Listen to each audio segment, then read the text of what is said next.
We started with a credit repair because the major three companies that exist in America experience TransUnion Equifax. Their job is gathering the information and notifying merchants and everybody else if anybody is credit worthy that you could loan them the money. And that information that they gather in many cases is not quite accurate.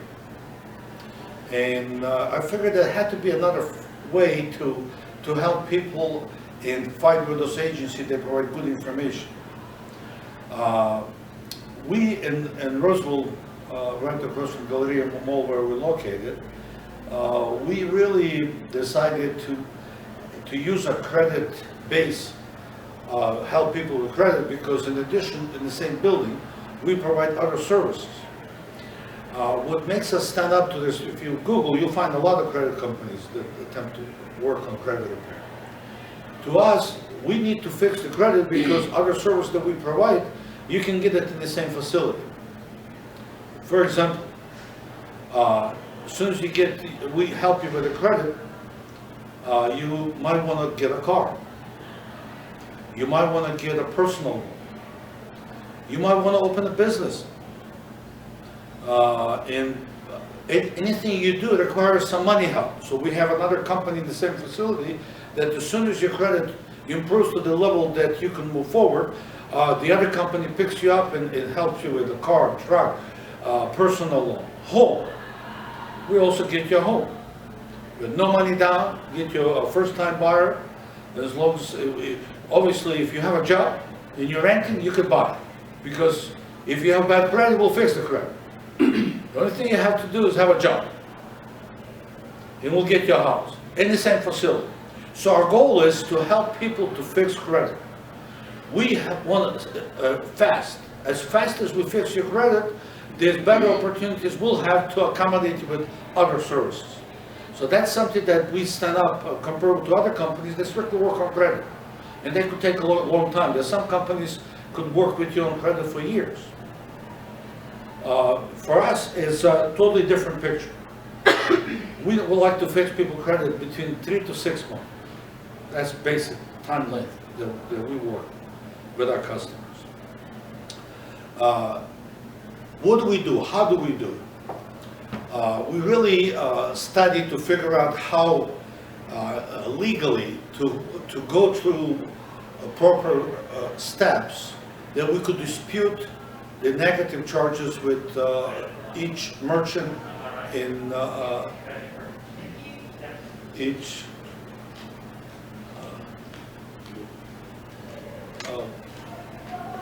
creditors. For example,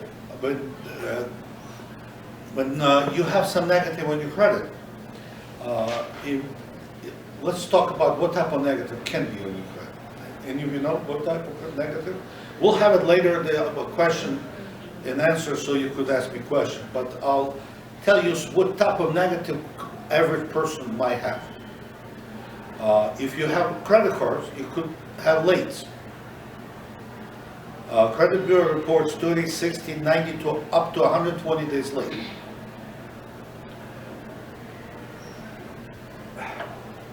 After you've been late to some merchant, let's say, Macy's, JCPenney, or Visa, or some city card. After 120 days, they're going to send it to the collection agency.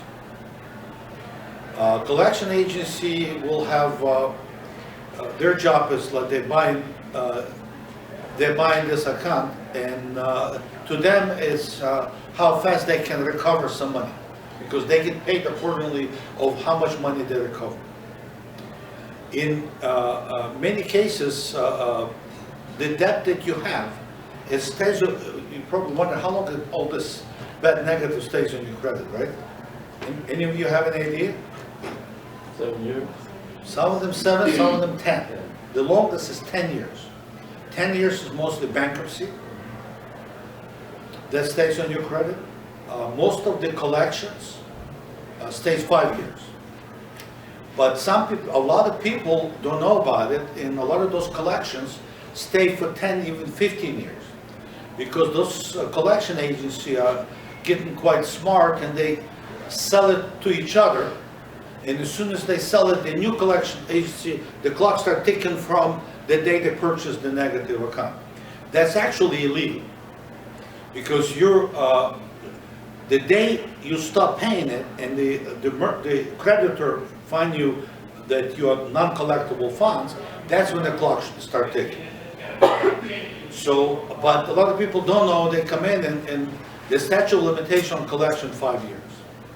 And they must remove it. Then, many of them don't. Then we step in, we go ahead and we file.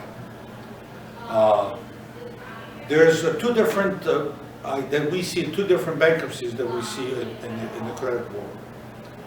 It called by chapters, the chapter 13 and chapter 7. Chapter 7 is normally the difference of bankruptcy. Bankruptcy goes through the court procedure. I have mentioned to you there's 3 companies that gather the information: Experience, TransUnion, Equifax. Bankruptcy goes through court.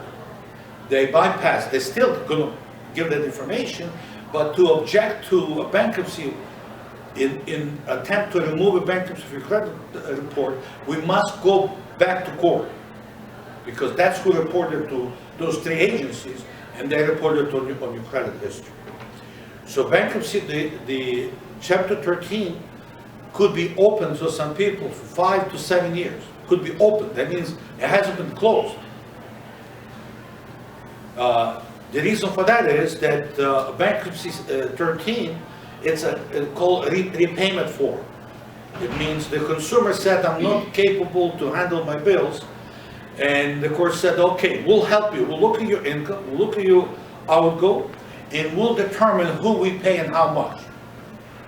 If that consumer wants to buy a car because they need some, the court will decide what value of the car you can buy, or even a house possible. But for those 5 to 7 years, court controls your outgo on the chapter 13. On the chapter 7, it's total forgiveness. That happened 2-3 months, and the court finds that you don't have to repay any obligation. You no longer, the case is closed. That bankruptcy legitimately could be on your record for the next 10 years. However, are you credit worthy to do something after the bankruptcy 7? In 13 you couldn't do. 13 you shut down completely. In the bankruptcy 7, believe it or not, as soon as the person got discharged bankruptcy, especially automobiles, you'll have offers in the mail like no tomorrow. Banks like to loan you money after the bankruptcy chapter 7. You probably wonder why, right? The reason for that is that you no longer owe anybody money. Your debt to income ratio, that means what you owe in relationship what you make, is excellent. So at least for the next 5 years, the lender will say, you know, I'll take a shot with this guy, no problem. So auto, after chapter 7, piece of cake. Those car dealership will go crazy. That's the 2 bankruptcy that I wanted to share with you. Then I'll go, while I'm thinking about car guys, I'll touch another area. I'm going to go through different reasoning why credit it declines for people. Then I'll talk about what you need to do to keep it up. The small thing that people don't pay attention to, you know that inquiry, it affects your credit between 2 to 5 points per inquiry, per credit company. Yes? When you have, like, let's say your bank account offers like your free cycle store access, so you're checking on your credit score, and it says that it doesn't affect your credit score, is that accurate or no? It is accurate. Okay. What they're saying, you're referring to a company like Equifax or Karma, Credit Karma. Credit Karma or just the bank? Yeah. Wells Fargo? There are some, what they call companies. Well, our company, there's 2 different types of inquiries. Soft inquiry and hard inquiry. What you're referring to is a soft inquiry. Soft inquiry, when you go on the internet and you give them information. Some of them could check your credit for $1. Credit Karma is even free. But Credit Karma is not quite accurate, and they only give you 2 bureaus. There are some other companies, they'll give you 3 and quite accurate. And the cost could be, if you sign up with them and you want them to monitor for you, could be between $20 to $40 per month. Depends how much services you want to get from them. Those companies, you can check your credit anytime, as many times as you want. It will not affect your credit score.